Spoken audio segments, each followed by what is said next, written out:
Lock off season 2 के update को लेकर आ चुके हैं हम आपके बीच में। तो लॉक ऑफ सीजन 2 के मेकर्स और नेटफ्लिक्स के मेकर्स ने सोच लिया है कि योगेश की जो कंट्रोवर्सी अब तक बाहर और अंदर चल रही थी उसको इसी सीजन में और इसी रियलिटी शो में खत्म करना है। दूध का दूध पानी का पानी करना है, क्योंकि वो एंट्री करा रहे हैं वाइल्ड कार्ड एंट्री उस इंसान की जो कहीं ना कहीं लॉक ऑफ सीजन 2 से पहले योगेश की लाइफ में कंट्रोवर्सी का शिकार रही थी। मैं बात कर रहा हूँ रूरू की।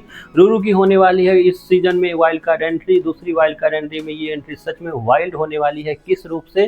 क्योंकि योगेश इससे पहले अच्छे खासे इस पचड़े में पड़ा हुआ था। अब इसी सीजन में रूरू की एंट्री ये भी साबित करती है कि अभी अभी जो आपने देखा किस तरीके से मिड वीक इविक्शन हुआ टोटली स्क्रिप्टेड था। कैसे?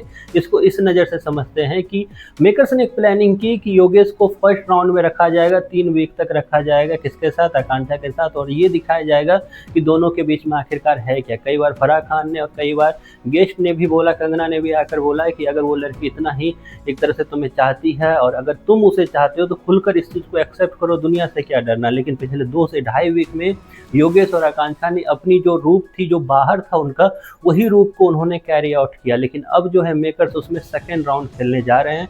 और सेकेंड राउंड ही बोलूँगा मैं, क्योंकि अचानक से एक स्क्रिप्ट रची जाती है जिसमें मिड वीक इविक्शन का खेल खेला जाता है।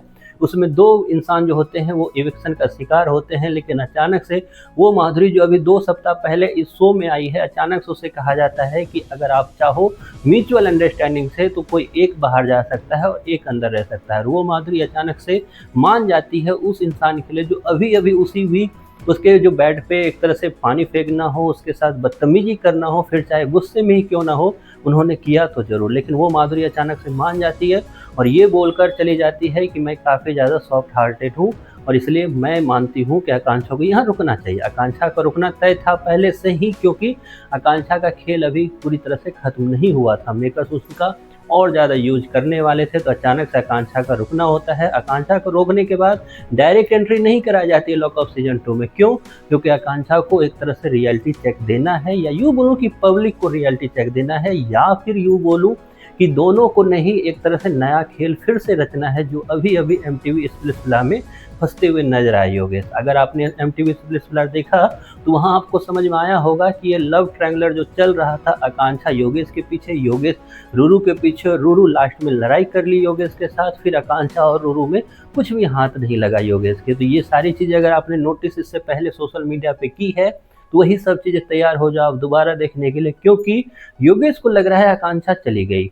ऐसे में रूरू की एंट्री होगी, योगेश को लगेगा कि आकांक्षा तो है नहीं, तो इनके साथ ही गेम आगे मुझे बढ़ानी है। तो योगेश करेगा रूरू के साथ एक तरह से पैचअप, या दोनों की फिर से जुगलबंदी आपको देखने को मिलेगी। ऐसे में आकांक्षा जो लाइव देख रही है सब कुछ, योगेश को नहीं पता है। लेकिन जल्द ही जैसे ही रूरू की एंट्री होगी, आकांक्षा को अंदर भेजा जाएगा एक तरह से स्क्रिप्ट करके कि कैसे आपको अंदर जाके रिएक्ट करना है, और वही करती नजर आएगी आपको आकांक्षा। अगर रूरू की एंट्री हो रही है और सच में हो रही है तो ये सब कुछ आप देखने के लिए तैयार हो जाओ।